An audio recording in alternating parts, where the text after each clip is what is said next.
Yeah.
Okay, so there's a question about ramification. Um, so there are, maybe I'll tell you a way to think about it um, in a way that uh, if you have a number field, it is given by adjoining by primitive element theorem, which is a theorem from Galois theory. I know you said you have not taken it, but what you can show for any number field is that it's generated by one element. So let's say we are just talking about extensions of Q, let us say. If K is a number field, then there will be an alpha in K such that K will be Q alpha. Okay, so K is Q alpha of this form. Now, if you look at a uh, so this is not quite accurate, but let us say that your alpha is you have to stay away from those primes that we had a theorem of Dedekind, but let us say that the ring of integers is z alpha, ring of integers of K is z alpha. Then you look at the minimal polynomial of alpha over Q. Now the minimal polynomial of alpha over Q will be a monic polynomial with coefficients in integer, because alpha is a algebraic integer. And obviously it won't have multiple roots inside K or inside Q bar or whatever, right? It has no multiple roots. That doesn't mean that modulo a prime it cannot have multiple roots, right? For example, you can take x square minus 1 or x square plus 1, let us say, then it will have uh oh, okay, sorry. uh yeah, I think I sent a message saying it's of this form. Anyway, so a polynomial may not have multiple roots over Q bar, but modulo a prime, it can have multiple roots. Right? And so ramification is basically telling you modulo which primes your polynomial has a multiple root. Okay, that is roughly the intuition behind it. So if you think, if you want to sort of understand, then polynomial with multiple roots are kind of maybe not nice, right? You want simple roots. Uh, it's just like saying, if you think of surfaces in geometry, then uh, like a surface pinched at one point will be singular in some sense, right? So it's not smooth. So it's just like that. If you have polynomials which generically a polynomial of degree n will have n roots, right? N distinct roots. That is what you want. That is what most polynomials will satisfy. And when I say most, in a precise manner, like 100% of polynomials. So polynomials which have multiple roots, they are kind of not so nice. And so you want to understand primes, modulo which your polynomial does not have multiple, does have multiple roots. So in some sense, those are bad primes for that particular extension. So that is the intuition behind ramified primes, that it measures how bad, what is the bad set of primes for a given extension. Okay, everywhere else the behavior is kind of very nice and smooth in some sense. Sure. So I hope that at least intuitively answers what the question, what ramification is. It just, so that's why it's good that it's a finite set. So the set of bad primes is finite for any finite extension.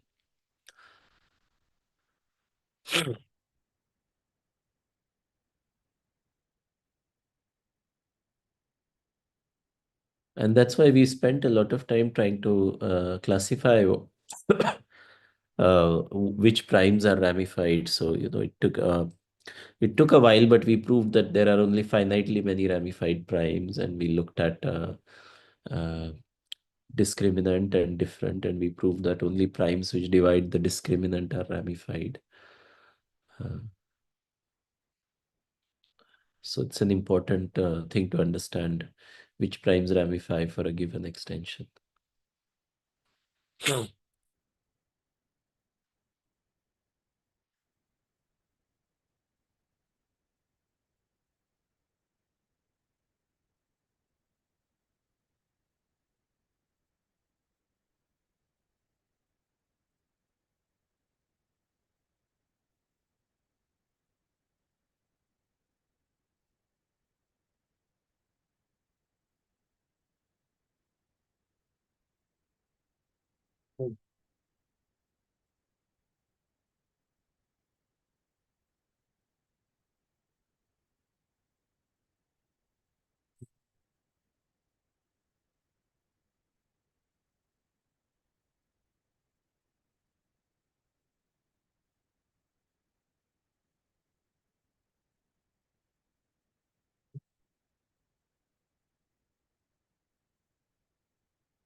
In terms of ring theory, maybe one way to kind of understand this is, again, you're considering K over QP.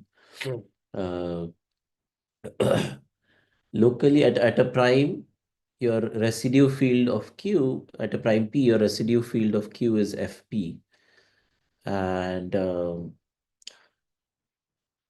the um,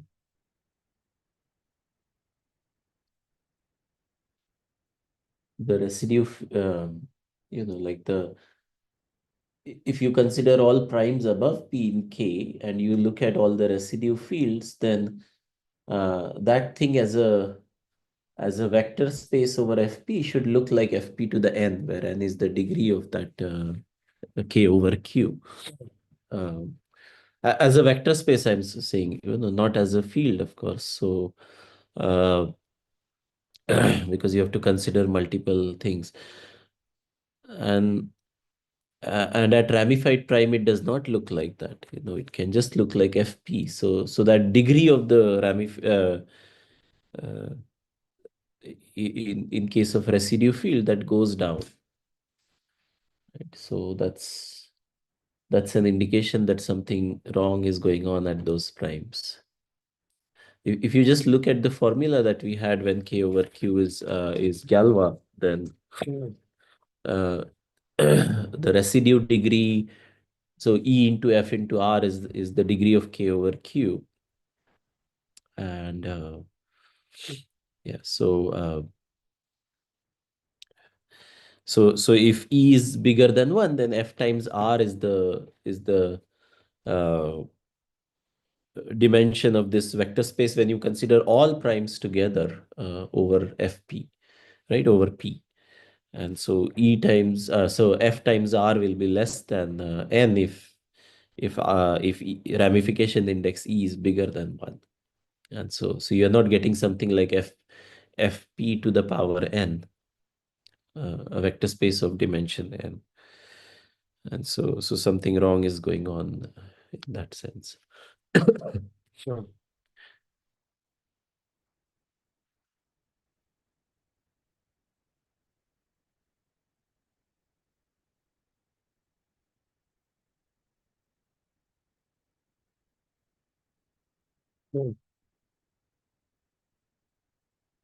So I think the person who asked the question has left, and so maybe let's wait for a couple of minutes more, and if nobody shows up there or there are no questions on YouTube, we can stop this.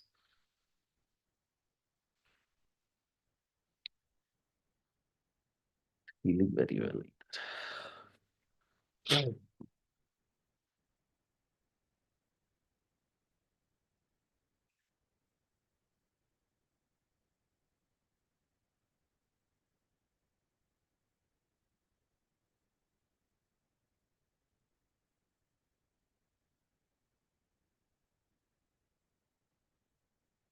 Yeah.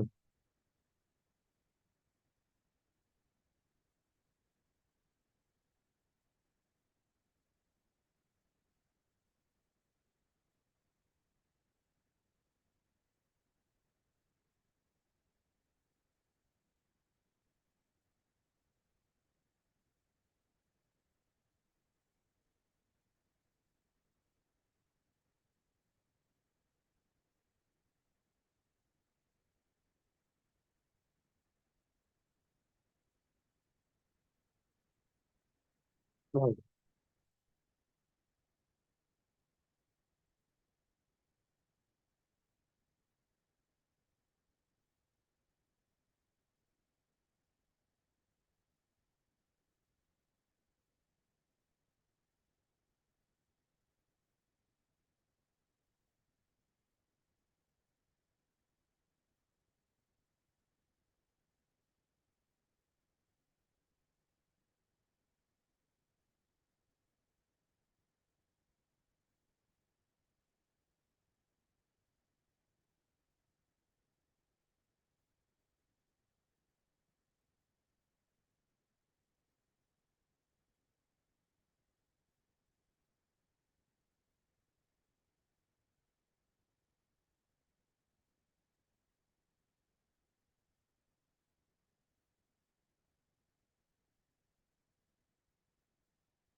Sure. Okay. Maybe we can stop. Think.